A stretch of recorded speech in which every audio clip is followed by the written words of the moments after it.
Hey everyone, welcome back to my channel. I hope I'm in focus. Today I am bringing you a highly requested video talking about dandruff and scalp inflammation or scalp psoriasis, anything to do with the scalp.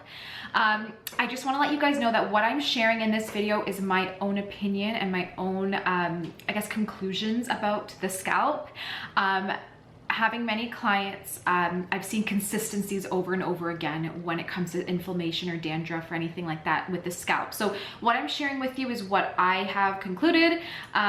You can go ahead and do your own information, your own research and all that about it. But what I'm sharing is just kind of what I have come to find over the past couple of years. So the biggest thing that I have seen, and this part is kind of agreed with upon many different alternative health platforms, is that anytime there is issues with the scalp, it's to do with, or partly to do with, fungal overgrowth.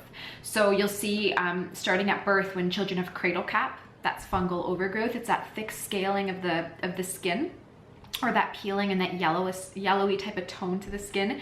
That's cradle cap. That is from fungal overgrowth or candida, something like that, through the birthing process. As you go through your adult years, any sort of dandruff that's flaking, any inflammation, any itching of the scalp, plaque psoriasis on the scalp, that's also partly to do with fungal overgrowth. So a good idea is, if you have any scalp issues, to do a fungal cleanse. Usually when you're done, you'll notice that your scalp is a lot less inflamed and a lot less peeling or dry, just by kind of clearing out some of that fungal overgrowth. So that's the first thing, that when it comes to your scalp, that's what you want to do, is just do a good fungal cleanse, so candida, and you can do a parasitic cleanse at the same time. Something else that's pretty consistent with the scalp being flaking or any sort of dryness or inflammation, again, in the scalp, is a lot to do with essential fatty acid deficiency. So usually, you want to be making sure you're getting lots of good omega-3 fats in your diet, whether it's from chia seeds and flax and wild-caught fish, or taking a cod liver oil supplement or some flax oil, things like that, hemp. These are all essential fats that we need daily, because every cell and hormone and function in the body and tissue, hair, skin, nails, it all relies on a lot of fat.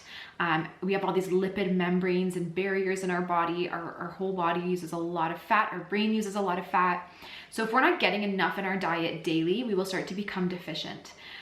If you are eating enough in your diet, but you still have these dry skin issues, it's probably to do with the fact that your liver, which is our main, digestive organ, it's the organ that will break down and emulsify and utilize these fats. And if your liver is more burdened with toxins and things like that, it won't be doing its job 100%. And you'll find that a lot of times, once you correct the function of the liver, that your essential fatty acid deficiency improves. And it's because your liver starts to actually metabolize these fats correctly. Everything in our body, like I said, relies on fat, and it's our liver's job to send the fat where it needs to go to nourish our tissues and our body and our cells.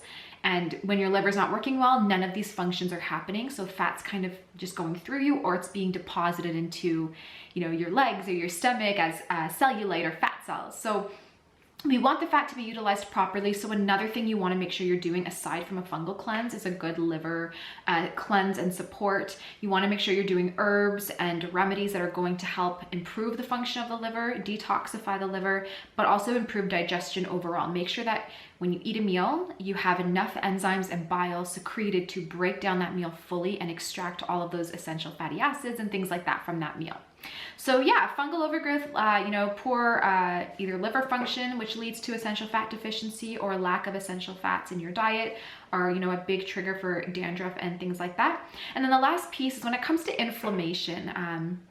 Obviously, when you have autoimmune, so if you have like alopecia areata, or you have a scalp psoriasis or something like that, it leads to a host of other issues. So at that point, yes, it would be fungal overgrowth, there would be poor liver function, but there's also immune issues and imbalances, and there's lymphatic issues and imbalances. So that's kind of a whole other ballgame. And when you're trying to address specific autoimmune disorders like scalp psoriasis, rather than saying I just need to target the scalp, you want to target the whole body. So just pretend that you're targeting psoriasis, and you want to kind of follow that protocol.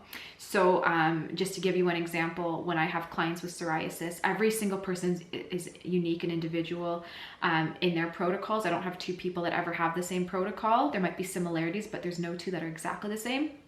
And so, you know, each client's different. I will say one needs more nervous support or drainage, one needs more kidney drainage, one needs more of this, and one needs more of that. So when it comes to psoriasis, regardless whether it's on your scalp or any other part of your body, you're still gonna follow the same drainage regime, in the sense that you wanna drain your body and rebalance your body. And naturally, as part of that, a fungal cleanse and a liver cleanse would also just be part of the protocol. So yeah, just to kind of, if I'm confusing you, just to kind of recap, if you have psoriasis specifically, or a specific autoimmune disorder that's affecting the way your scalp is, whether it's psoriasis or alopecia or something like that, that is separate. You want to do a more psoriasis or autoimmune protocol to clear that, rather than just a fungal cleanse and or liver cleanse. And then finally, hair loss or any other just itching in the scalp, maybe like a little bit of inflammation, would come from food sensitivities or allergies. So if you eat something you're sensitive to, and it could even be a healthy food, if you're eating something you're sensitive to, it's going to cause inflammation, and a lot of times you'll feel that inflammation in the scalp.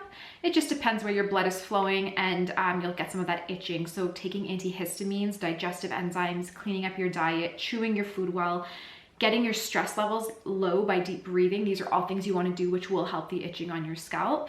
And then if there's hair loss, that's also kind of like a bigger puzzle, I guess. Hair loss is not just like fungal overgrowth or liver issues. That's more hormonal imbalance and inflammation.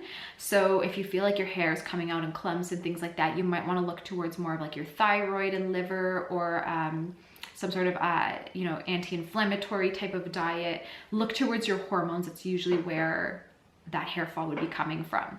So yeah, just to recap one more time, any sort of flaking or peeling of the scalp or dryness in the scalp would be fungal overgrowth and essential fatty acid deficiency, which can be corrected pretty simply by doing a good candida cleanse and some liver support, and making sure you're getting sufficient fat in your diet.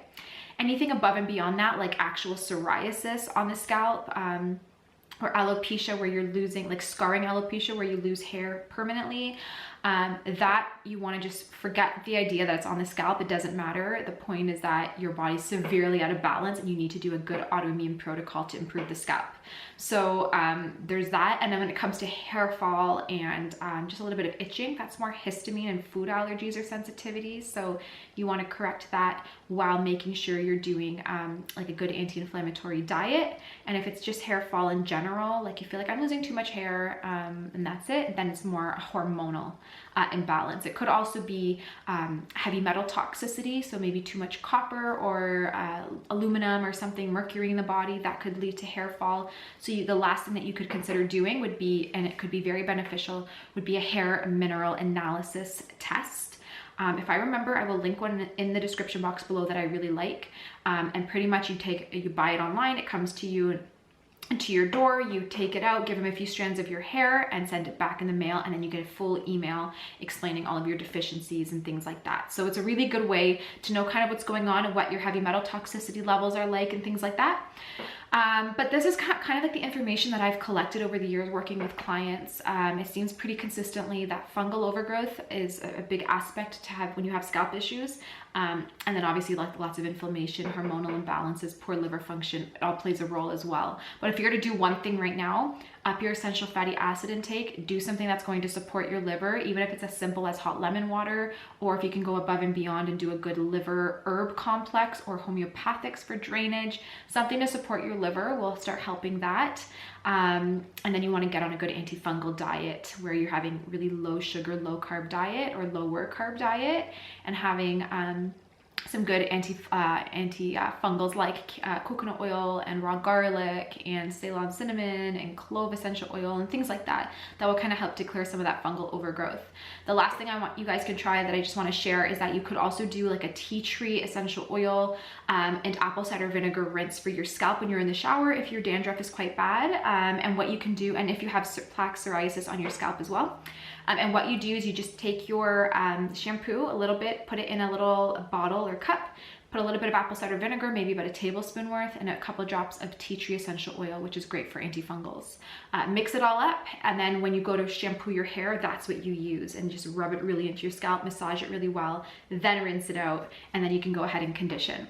So I really hope you guys enjoyed this video. Hopefully now you have excuse me, a little bit of an idea where your scalp issues are kind of stemming from. If you have any questions or concerns, let me know. If there's anything that wasn't clear in this video, please comment down below. I really hope you guys enjoy. Thank you so much for taking the time to watch it, and we'll chat in my next video. Bye.